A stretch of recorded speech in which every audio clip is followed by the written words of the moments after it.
Hello and welcome back to M&M Mindset and Muscle. As usual, we'll kick today's video off focusing on the muscle part of Mindset and Muscle. So we are going to dive into workout B for chest and triceps. We just got finished up with that, got that all filmed. So check it out. And as always, let me know in the comment section below if you have any questions or thoughts on the workout. I would love to hear from you and be happy to answer any questions you have. So let's get into the workout. Let's get into this workout. So we started off with our pre-exhaust / connection movement, which was a incline cable chest fly.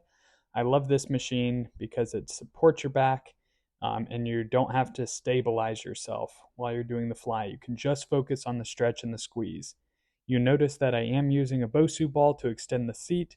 I find I can't get full range of motion or a good stretch on this machine unless I bring the seat a little further forward. However, the seat does not adjust, so we may do with the Bosu ball. And I actually really like the position this puts my body in. So just nice and controlled. We did 2 sets here, going slightly higher reps, but still heavy. We were training close to failure just to make sure that we were really pre-exhausting our chest. And when we get into the heavy pressing movements, I'm able to focus solely on my chest, and that gives out first rather than the triceps or the shoulders being a weak link in the pressing movement. This also gives me better connection to my chest, so I'm able to squeeze that much better on the compound movements. Our first pressing movement of the day was an incline Smith machine press. We did a couple warm-ups and then jumped into the 2 working sets. We did 1 heavy set where we're aiming for 8 to 10 repetitions, and then 1 back off set after that. So nice and controlled on the negative, exploding up, focusing on shoving the hands inward on the bar as hard as I can so that I'm really maximizing the contraction in the chest. I'm not just pumping these out. I'm not just pressing for the sake of moving the weight from point A to point B. I'm focusing as intensely as I can on getting a good contraction on the chest. So we finished up our heavy set. We did 1 last negative there and a little partial. The chest responds really well to being worked in the lengthened position, that is the stretch position. So I like to take it to failure by doing a couple partials in that lengthened range of motion. We then moved on to the back off set, a little bit lighter, just focusing on pumping out some more repetitions. Again, getting a good stretch and squeeze with slightly higher repetition range. My chest was completely fried already at this point, as I was really concentrating on getting that squeeze and pump. So I had to rack it, take my breath for a couple seconds as form was starting to break down, gather my thoughts, and then pump out those last few repetitions, ending with partials to failure. So the incline Smith machine press was our first compound movement. After that, we moved on to our second and final compound pressing movement, which was a dumbbell flat press. So we did 2 sets here. There was no need for me to warm up at this point as I was already warm and ready to go. We started off with the heavy set, going for 8 to 10 repetitions, and then we did the back off set with slightly higher reps again. My chest was cooked at this point, so even though this isn't super heavy weight for me normally, at this point in the workout, it felt incredibly heavy. So we were able to get our 8 repetitions, and then we moved on to the back off set where we were aiming for 12 to 15 repetitions. So nice and clean, nice and smooth, felt a really good contraction and stretch on the chest. Just like with the Smith machine, I like to end with partials in the lengthened position. So once I can't get any more repetitions, you'll notice I'll take the dumbbells in a controlled and safe fashion all the way down to the stretch, and then I'll just pump out a couple partial repetitions, just going maybe a quarter to halfway up and really finish the chest right there. Then we finished off with another fly movement, just pumping some blood into the muscle. We did 3 sets over on the pec deck. We built up in repetitions, so we started heavy for 8 to 10 reps, then we went a little bit lighter for higher rep range, and then a little bit lighter still for an even higher repetition range. Really focusing on controlling the entire range of motion. You can actually see my chest stretching through the sweatshirt as I come back and squeezing at the top. Make sure the seat's set up so that your hands are coming across your chest. I see a lot of times people trying to get fancy or cute with this, trying to stand up or trying to lean forward too much, and their hands are either up closer to their chin or are down closer, coming across their belly, which may put you in a mechanically stronger position, but is going to take tension off the chest. After that, chest was done, we moved on to triceps, starting off with single arm cable tricep pushdowns. We did a couple warm-up sets and then a couple working sets here, just focusing nice and controlled on getting a great squeeze on the tricep. This is probably my all-time favorite tricep movement. I have a really good mind-to-muscle connection with this. It never makes my elbows or shoulders kick into play and become the weak link. I'm really able to focus on taking the triceps to failure. And on the second set here, we actually went a little bit beyond failure, where I can use my free hand to push the bar all the way down to the starting position. We actually did a few more repetitions there. And once we couldn't control the negative anymore, that is control bringing my hand back up to that 90-degree bend in the elbow, then we did a couple partials at the end. So we went to failure with full range of motion, then we assisted ourselves with the free hand on a couple of negatives, and then we finished off with partials to all out failure. So fantastic exercise for the triceps. My triceps have really come up since I started incorporating this movement. After this, we moved on to dead skulls, which sounds scarier than it is. It's basically just a skull crusher where you're lying down on the floor, so it allows you to come down and bring the bar to a complete stop if you need a quick pause in the set. So I come down, touch the bar, rest it for just a fraction of a second on the floor, and then explode up. The key here is do not bounce the weight off the floor. You just want to touch the floor and go. If you get to the point where you haven't reached your repetition range yet, you haven't progressively overloaded, but you feel your form breaking down, just bring the weight all the way down to the floor, rest it there for a few seconds, take a couple breaths, adjust yourself as I did right here, and then jump right back into the set as soon as you're ready to go. We did 2 sets here. We did a heavy set and a back off set, both very close to or all the way to failure is the goal. So that was my first set right there. And then we moved into the second set, a little bit lighter, a little bit higher repetition range. Same thing though.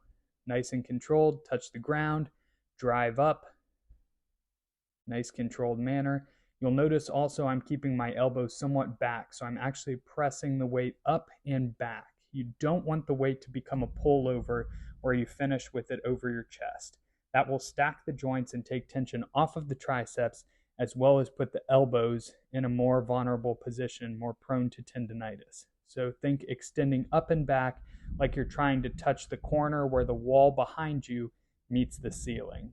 This will give you the optimal tension and squeeze on your triceps. So fantastic mass builder right here. After the dead skulls, we moved on to an overhead easy bar extension. Really like this exercise as well. Work that long inner head of the triceps.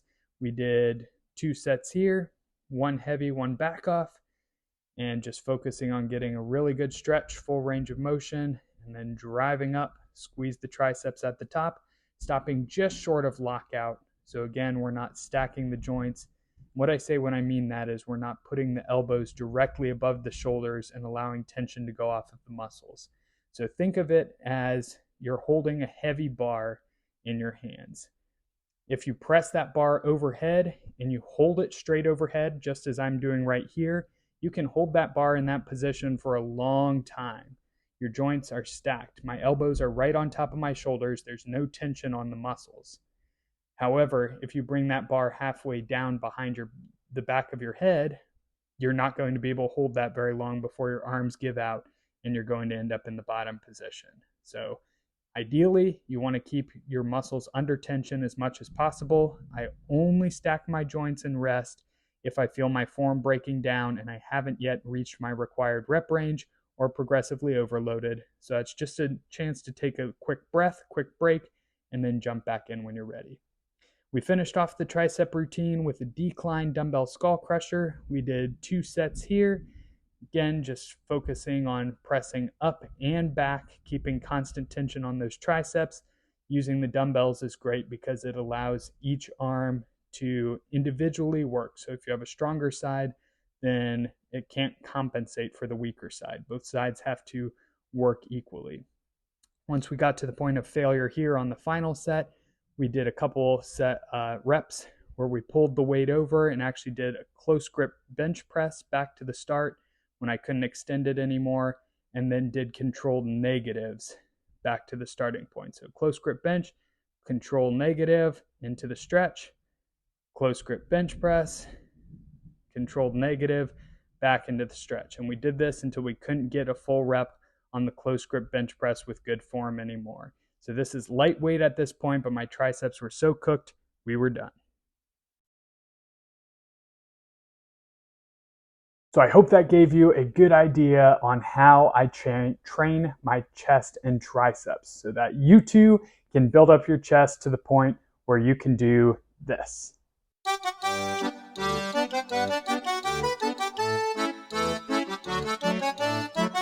Just kidding, there's not really a practical application for this, just purely cosmetic. Anyway, let's dive into the mindset portion of M&M where I review your questions. So let's see what you got.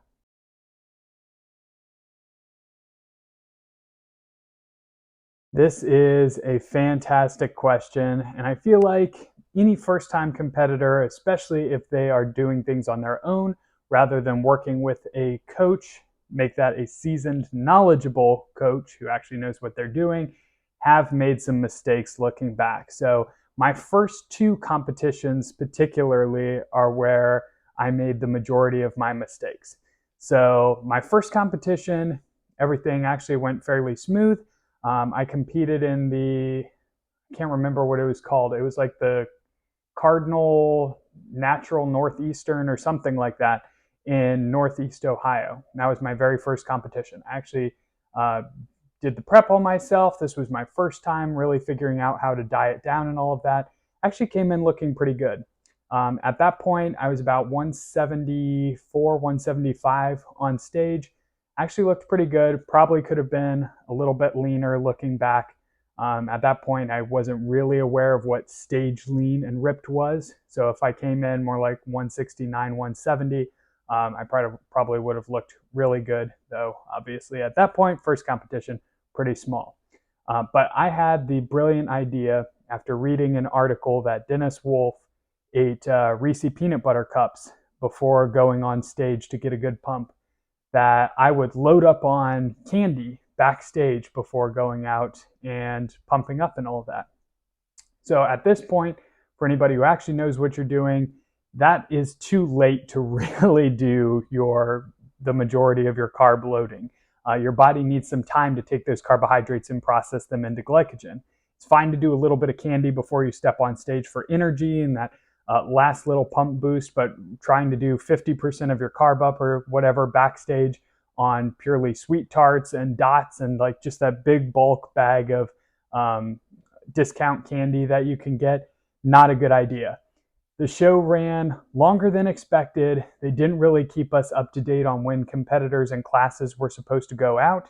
So it took longer than I expected from when I ate all that candy. It had been a while since I'd eaten a ton of sugar. So I started to get that like insulin spike feeling, and then it started to like drop down and my blood sugar was starting to drop down. So it wasn't feeling too good backstage when I was pumping up. I just had so many different candies for the first time in a while. Didn't do anything for my physique because body didn't have time to actually assimilate it into glycogen and load it up. So just looking back, silly thing to do. I did end up winning my class at that competition, but it just not smart. So my second competition, this is where I made a really big mistake, stupid mistake. Again, competing as a natural athlete. This was an NPC. This was an untested show though. And I didn't place very well at this one. In my opinion, I came in worse conditioning than I did with my first show. And the majority of that came to that mistake of peak week. This was influenced by a Rich Piana video, which again, not smart, but I was young. This was my second show. Videos were really popular at the time. So I was like, ooh, I can take this protocol. And that's the secret to like looking like you gained 20 pounds of muscle in the last week. And basically his protocol for that was to eat a bunch of carbs and completely cut water for 3 days and use insulin. Now, obviously I didn't use insulin, but I did load up on carbohydrates. I did a carb load, but 3 days out from the competition, I cut water. And this was completely stupid. My body flattens out very quickly without water. I need water to look full. And actually I look waterier if I cut water too drastically and too far out from a show. So that was mistake number one. And then as the show got closer, when I was maybe 1 day out, I was also still doing workouts. I was going into the gym and I was doing like depletion workouts. Again, stupid. That close to the show, I should have allowed my body to rest, recover, if anything, just do a couple of pump sets. So I was feeling very lightheaded, no water, in the gym, trying to sweat out and do workout sets. And I remember driving home from the gym after that, and it was a red light. I stopped my car, and then everything just kind of went black for a few seconds. And when I blinked back on, the light was green. So I was like, okay, this isn't good. I better go. I went to a Kroger, sat in the parking lot for a little while, got some chicken. At this point, I was still in the depletion, so I couldn't do any carbs, and ate just a little bit of like canned chicken to try and give myself some energy. So not safe, not smart at all. I remember I was allowing myself like 4 ounces of water a day, and when I drank that water, oh my goodness, my body craved it like nothing else. I would sip the water and my body would just be like begging for me to chug a gallon right there. It was the most wonderful thing in the world. I'd try and sip it slowly, but then I would just down it and it would be gone for the day. And it was completely unnecessary. So, moral of this story, kind of rambled on there a little bit, but if you don't know what you're doing for your first competition, or even if you do know what you're doing, I highly, highly, highly advise you to get a coach that knows what they're doing, that's competed before, that's placed well, that's been working with people for several years at least and has that experience, so they can help you avoid some of the stupid mistakes I made prepping myself early on. Or if you're bound and determined to prep yourself, that's fine. Just make sure you do actual scientific research and don't be afraid to reach out to people who really know what they're doing, as opposed to just watching a Rich Piana video or reading one article on what one professional bodybuilder does, taking it out of context and trying to employ it into your entire contest prep strategy, thinking that's going to be the magic peak week formula. So anyway, those are some of the mistakes that I made during my first couple of competitions. After that, started cutting out those mistakes, learning, working with knowledgeable people, and getting better and better from there. So anyway, I hope that answers your question. I definitely have more competition stories I'll bring into future videos as well. And I'm glad I got to share that with you. This is another good question that has a much shorter answer than the first one. And the answer is really no. There is not a specific type of meat that works better for building muscle per se. There may be slight variation differences, but the majority of things is what your goals are and what you're able to digest, okay? So if your goal is to get lean, then choosing a fatty cut of red meat, for example, or eating a bunch of salmon, which is higher in fats, even though they are healthy fats, is not your optimal choice, because you're going to be getting a lot of calories that way and taking yourself out of a calorie deficit potentially. So if your goal is to get lean, you want to stick to leaner cuts of red meat or chicken or lean ground turkey, fish, things like that, that are going to be lower in fat. The other variable is what your body is able to digest. So some people are especially sensitive to red meat, or some people don't do well digesting fish. So obviously you would want to stay away from that and listen to your body in that aspect. So it's kind of an individual thing, and also depending on your goals. I personally do really well with red meat. I feel it keeps me stronger, fuller. There's so many vitamins and minerals in there. So I'll do like a lean ground red meat and steak, does really well with my body. Then I'll also throw a chicken meal in there, mix it up sometimes with ground turkey. But the short answer is there isn't really a meat that builds muscle better than any other meat. It's up to what your body digests and absorbs well. It depends on what your goals are. So it's all about experimenting and trying and listening to your body to see what makes you feel stronger in the gym, what makes you feel fuller, what makes you feel bloated, and going from there. And this is also something that working with a coach can help you out with, as during check-ins, they can talk you through the whole process of meat selection, help you know how your body's responding to that, and like what the keys and cues are if your body is digesting and absorbing the meat well, or if you're feeling bloated and all that stuff as well. So I hope that answers your question though. So whatever you enjoy the most that's conducive to your goals and digests well, that should be the meat that you consume to build your body. All right, that's going to wrap it up for today's video. As always, thank you so much for watching. I love making these videos for you guys and allowing you to follow along on my journey on the road to my pro card. So thank you so much for watching. As always, if you do have any questions or would like to see any specific topics in future videos, let me know in the comment section down below. I love to get your comments and see the support and the love, and I hope I return it back and encourage, inspire, and motivate as well. So thank you again so much for watching. I hope you have a fantastic rest of your day, and I look forward to seeing you in the next video.